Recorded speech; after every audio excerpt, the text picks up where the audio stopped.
Two positive point charges are fixed in space along a vertical line and separated by a distance of 6a.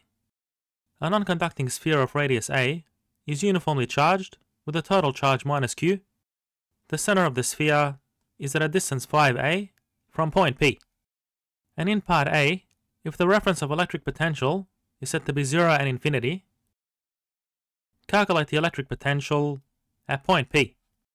So the electric potential due to the positive charge is Coulomb's constant by Q on a distance to point P.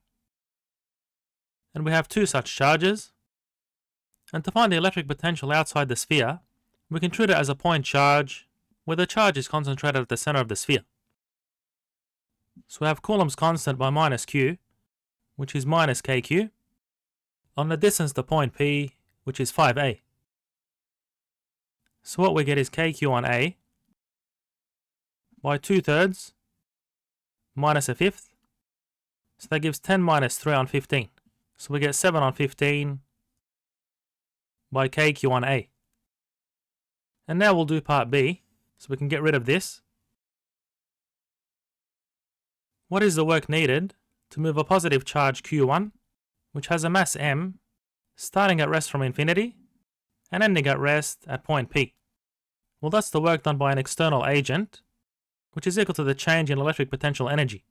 So that'll be Q1 by the change in electric potential between the 2 points. So that would be the electric potential at point P minus the electric potential at infinity, which we took as 0.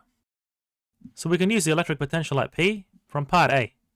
So we have 7 on 15 by KQ on A by Q1.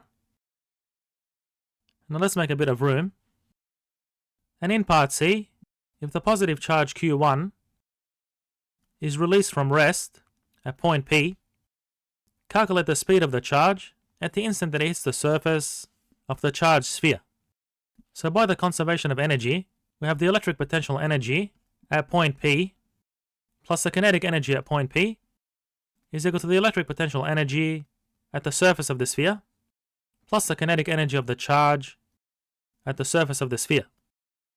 So Q1 by the electric potential at P, which we calculated in part A as 7 on 15 by KQ on A, and minus the electric potential at the surface of the sphere.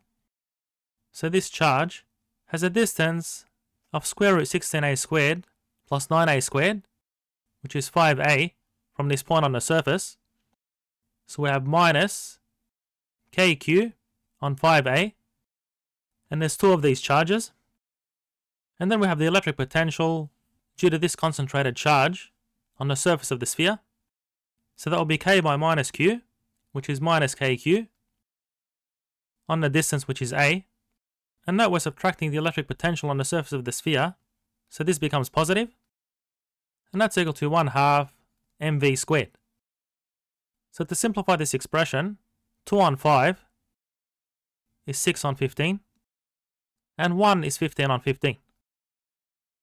So that gives 16 on 15 by KQ by Q1 on A is equal to 1/2 mv squared.